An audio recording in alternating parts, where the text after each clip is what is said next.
보아스는 그저 타작 마당에서 본인이 추수했던 추수한 곡식들을 바라보며 편하게 있을 수가 없었습니다. 왜냐하면은 룻이 자신의 발치 아래에서 은혜와 돌봄을 구하고 있다라는 사실을 확인했기 때문입니다. 룻은 그저 치기 어린 술 한 번 마시고 그냥 마음이 충동질돼서 우연으로 온 것이 아니었습니다. 자신의 소유가 없고 자신의 집이 없고 오늘 하루 먹을 것이 없음에도 불구하고 마치 청혼 전에 옷을 단장하는 것처럼 몸을 깨끗하게 씻고 자신의 모든 것을 단장한 채로 어쩌면 이 곡식 타작 마당과는 어울리지 않는 모습으로 자기에게 있었습니다.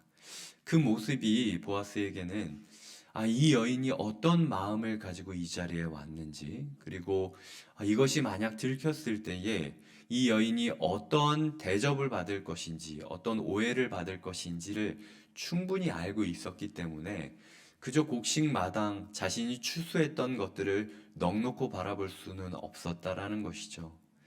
하나님께 우리의 신앙을 고백하고 하나님께 우리의 인생을 던진다라는 것은 바로 이런 것을 뜻합니다. 우리가 우리의 인생을 하나님께 던질 때에 그저 그냥 치기 어린 한 번의 행동으로 던지는 것이 아니죠.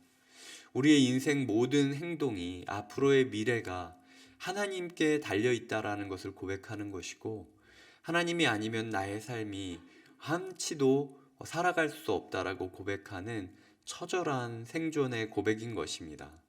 그렇기 때문에 룻 입장에서 봤을 때 이 자신의 인생을 보아스에게 건다라는 이 믿음의 고백은 모든 것을 던져야만 가능했던 모험이라는 것입니다.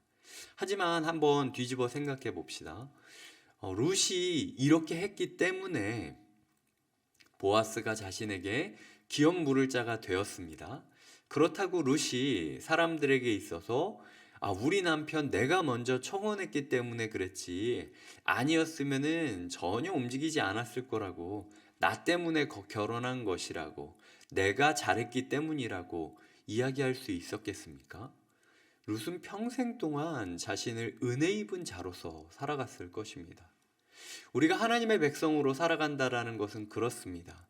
때로 나의 입장을 생각해 보면은 나는 분명히 하나님을 위해서 나의 모든 시간을 내어드렸고, 나의 모든 감정을 내어드렸고, 나의 모든 인생을 건 도박을 했다라고 느껴질 정도였는데, 내가 잘해서 이렇게 된 것 아닐까 생각할 수도 있습니다. 하지만 그럼에도 불구하고 룻이 그러하였듯 그저 우리는 우리의 몸을 정결하게 하고 타작마당 가운데 구할 것을 의뢰하면서 몸을 눕힌 자라는 자기 정체성을 잊지 말아야 됩니다. 우리가 그 은혜의 자기 정체성을 잃어버렸을 때 신앙생활에 있어서 주객이 전도되고 뭔가 핀트가 안 맞는 모습을 보이게 된다라는 것이죠. 우리가 오늘 기도할 때에 우리의 기도의 근간에 하나님, 내가 그저 은혜를 구할 수밖에 없는 존재입니다. 주님이 나를 돌보지 않으면 내가 하루도 살 수 없는 존재입니다라는 사실을 잊지 말아야 된다라는 것입니다. 그렇게 잊지 않는 자에게 하나님께서는 충분한 배려를 주십니다. 먼저 새벽까지 발치에 눕게 하시고, 그 발치에 누웠을 때 보아스가 자신을 깨워서 사람이 알지 못하는 이때에 네가 돌아가야 된다. 나는 이 일을 함에 있어서 네가 한 번이라도 오해를 받는 것을 원하지 않는다라고 룻을 배려해 주고 계십니다. 그리고 그 배려 이후에도 겉옷을 가져다가 펴서 잡으라고 하면서 보리를 6번 되어 룻에게 지워주고 들어가라고 합니다. 만약 보아스가 룻을 그냥 내가 알아서 할 테니 들어가라 라고 이야기를 하면은 하루 종일 룻의 마음이 어떠했겠습니까? 과연 이게 그냥 립서비스는 아닌지, 그 발치 동안 내가 혹시 그 새벽까지 잘못했던 것은 아닌지, 말 실수했던 것은 아닐지 엄청나게 고민하면서 지나지 않았겠습니까? 그런데 그 룻에게 보아스는 차고 넘치는 하루 먹고도 남을 만큼의 충분한 양식을 허락해 줌으로써 앞으로의 일에 대한 소망을 갖기를 원하셨다라는 것입니다. 하나님께서 오늘 우리에게 주시는 은혜가 그렇습니다. 주님께서 신앙생활을 처음 시작한 이래 우리에게 얼마나 많은 배려를 해주셨는지 떠올리시기를 바랍니다. 번거롭다 할 정도로 주님께서 이 모든 일을 계획하셨습니까? 그냥 울면서 은혜 달라고 떼쓰면서 몸부림치는 어린 아이와도 같은 우리를 다독이시고 옷 입히시고 우리에게 먹을 양식을 주시며 돌보시고 계시는 것이 주님의 은혜입니다. 그리고 오늘 이 새벽에도 우리에게 보리 6대와 같은 은혜를 베풀어 주시사 우리가 그 은혜를 먹고 마심으로써 하나님께서 우리를 여전히 사랑하고 계시고 우리에게 반드시 자신의 일을 행하실 것이다라는 약속을 해주시고 있다라는 것이죠. 그렇기 때문에 우리가 우리의 정체성을 알아야 될 뿐만 아니라 오늘 우리에게 주님께서 어떤 배려를 해주고 계시는지를 기억하시고 복귀하시고 감사하시는 하루를, 그 감사로 시작하는 하루를 우리 성도님들께서 보내시기를 부탁드립니다. 동시에 뒷면으로 살펴보면 우리가 오늘 받은 은혜는 사실 보리 6대 정도의 은혜라는 것입니다. 오늘 우리가 은혜를 구하고 은혜를 맛보기는 하지만 그 가정 가운데서 깨닫게 되고 경험하게 되는 은혜의 축복들, 직장 가운데서 경험하게 되고 깨닫게 되는 은혜의 축복들은 그저 보리 6대 정도의 은혜라는 것입니다. 그러니까 오늘 우리가 영원 무궁할 정도로 은혜를 받을 거라는 기대는 사실 버리시면 좋아요. 그렇게 기대할 필요 없습니다. 이 생에서의 우리가 구하고 받는 은혜는 그저 보리 6대일 뿐이다라고 우리의 마음을 가볍게 할 필요가 있다라는 것이죠. 너무 오늘 벌어질 일에 우리가 좌지우지하지 않았으면 좋겠습니다. 주님께서 오늘 우리에게 그저 보리 6대를 주실 것이다라는 사실을 우리가 겸허히 받아들이시면서 하루를 흔들리지 않고 살아가시기를 부탁드립니다. 이 시간 제가 몇 가지 이야기를 드렸습니다.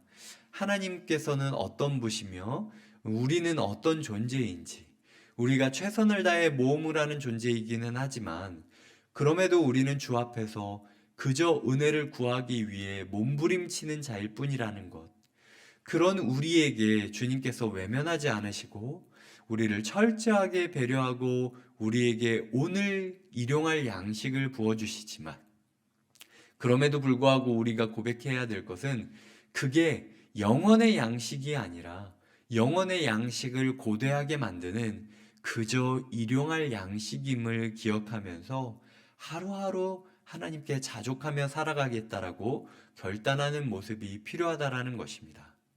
그리고 오늘 본문에서 18절에서 이렇게 나오미가 이야기합니다. 이에 시어머니가 이르되 내 딸아 이 사건이 어떻게 될지 알기까지 앉아 있으라. 그 사람이 오늘 이 일을 성취하기 전에는 쉬지 아니하리라 하니라.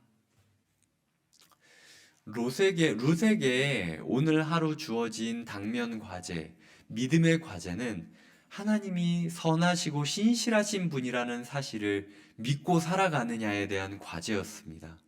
그렇기 때문에 그저 앉아있는 것밖에 할 수 없었던 룻이지만 그녀의 삶 가운데 하나님이 선하고 신실하시다는 사실을 믿어야만 한다라는 믿음의 도전이 있었다라는 것입니다.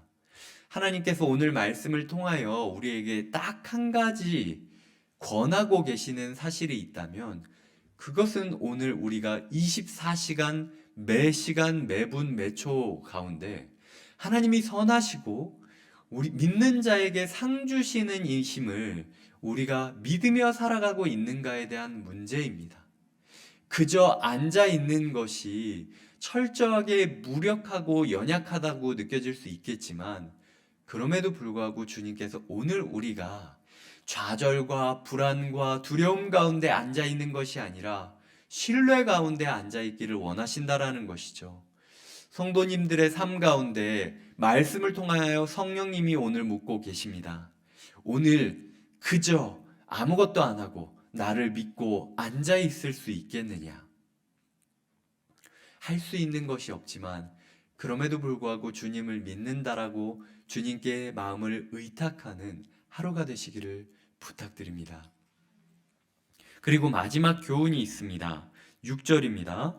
그 기업 물을 자가 이르되 나는 내 기업에 손해가 있을까 하여 나를 위하여 물으지 못하노니 내가 물을 것을 내가 물으라 나는 물으지 못하겠노라 하는지라. 저는 이 구절을 보며 두 가지를 생각했습니다. 하나는 하나님이 자기 입장을 따졌다면 결코 우리를 구원하지 않았을 것이다라는 생각입니다. 하나님은 우리를 구원해야 될 필요도 없고 이유도 없습니다. 그저 사랑했기 때문에 우리를 구해준 것이지, 보아스가 룻에게 사실은 나보다 먼저 기업 물을 자가 있다라고 이야기를 했던 것처럼 하나님도 오늘 우리에게 근데 내가 너를 꼭 구해야 될 이유는 없잖아?